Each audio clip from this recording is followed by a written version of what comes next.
আসসালামু আলাইকুম প্রিয় দর্শক, দূরের এবং কাছের যে যেখান থেকে আমার ভিডিওটি দেখছো, আশা করছি সবাই অনেক অনেক ভালো আছো। বরাবরের মতো আবারও হাজির হয়েছি নতুন রেসিপি নিয়ে। আশা করছি আজকের রেসিপি তোমাদের কাছে অনেক বেশি ভালো লাগবে। আর যদি ভালো লেগে থাকে তাহলে আমার ভিডিওতে একটি লাইক দিয়ে চ্যানেলটি সাবস্ক্রাইব করে রেখো। আর যারা অলরেডি সাবস্ক্রাইব করে রেখেছো তাদেরকে অনেক অনেক ধন্যবাদ। তো প্রথমে আমি আলু চপের জন্য ভেষণ তৈরি করে নিচ্ছি। এর জন্য আমি 1 কাপ পরিমাণে ভেষণ নিয়ে নিচ্ছি একটি চালনির ভিতরে। 1/4 কাপ পরিমাণে চালের গুঁড়া, টেস্ট অনুযায়ী লবণ, সাথে আমি 1 টেবিল চামচ পরিমাণে কর্নফ্লাওয়ার নিয়ে নিচ্ছি, 1/2 চা চামচ পরিমাণে জিরের গুঁড়া আর 1/2 চা চামচ পরিমাণে ধনিয়ার গুঁড়া, কিছু বেকিং সোডা নিয়ে নিয়েছি।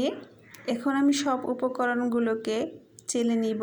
সব উপকরণগুলো চেলে নেওয়ার কারণ হচ্ছে, দেখো এখানে কিন্তু অনেক দানা দানা বের হয়েছে। আর এই দানা দানাগুলো থাকলে কিন্তু যখন তুমি চপ তৈরি করবে তখন চপটা ভালো হবে না।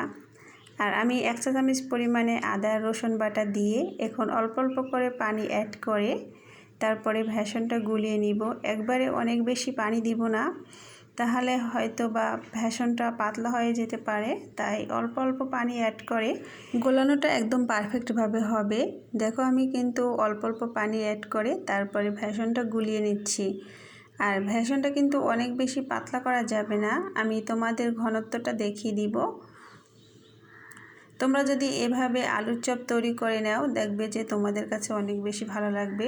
তো এখানে আমি কিছু হলুদের গুঁড়ো আর মরিচের গুঁড়ো দিয়ে দিচ্ছি।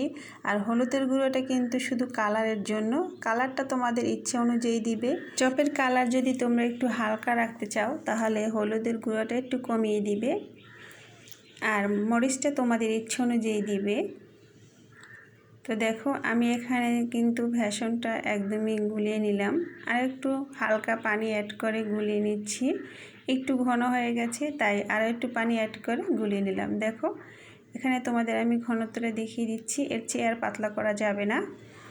আমি বেগুনের চপ তৈরির জন্য এখানে আমি বেগুন কেটে নিয়েছি, একটু মোটা করে কেটে নিয়েছি। ঘরে বেগুনের চপ তৈরি করলে আমি বেশি একটা পাতলা করি না, একটু মোটা রেখে দেই। তো বেগুনগুলোকে আমি ধুয়ে ভালোভাবে পানিতে ঝরিয়ে নিয়েছি। এখন হালকা কিছু লবণ উপর থেকে ছিটিয়ে তারপরে লাগিয়ে নিচ্ছি।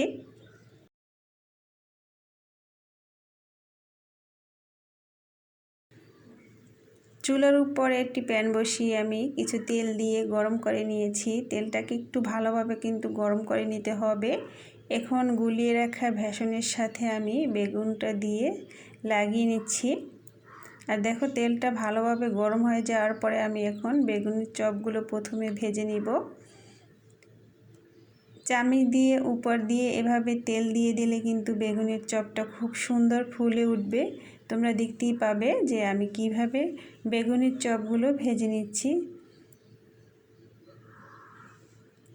দেখো তেলটা দেওয়ার পরে কিন্তু আস্তে আস্তে এমনিতেই ফুলে উঠছে। তো এভাবে করে যদি তোমরা বেগুনের চপ তৈরি করো দেখবে যে খুবই সুন্দর বেগুনের চপ হবে। আর এ পর্যায়ে চুলার আঁচটা মিডিয়ামে রেখে তারপরে চপগুলো ভেজে নিব, তাহলে চপগুলো ক্রিস্পি হবে আর খেতে বেশি ভালো লাগবে। চপগুলো যদি একটু সময় নিয়ে ভেজে নেওয়া হয় তাহলে কিন্তু বেশি সময় মুচমুচে থাকে। চপের এক পাশ যখন ভাজা হবে তখন উল্টিয়ে অপর পাশে একটু ভেজে নিতে হবে। এভাবে একটু 2-1 মিনিট সময় নিয়ে ভেজে নিলে কিন্তু দেখবে যে চপগুলো অনেক সুন্দর হবে। আমার এখানে প্রথমে যে চপটা দিয়েছি সেটা কিন্তু ভাজা হয়ে গেল। এখন আমি আরও একটি চপ ভেজে তোমাদের দেখিয়ে দিচ্ছি। দেখবে যে একইভাবে কিন্তু আমার এই চপগুলো ভাজা হবে আর অনেক সুন্দর হবে। দেখো একইভাবে আমি আরও একটি বেগুনের চপ ভেজে নিলাম।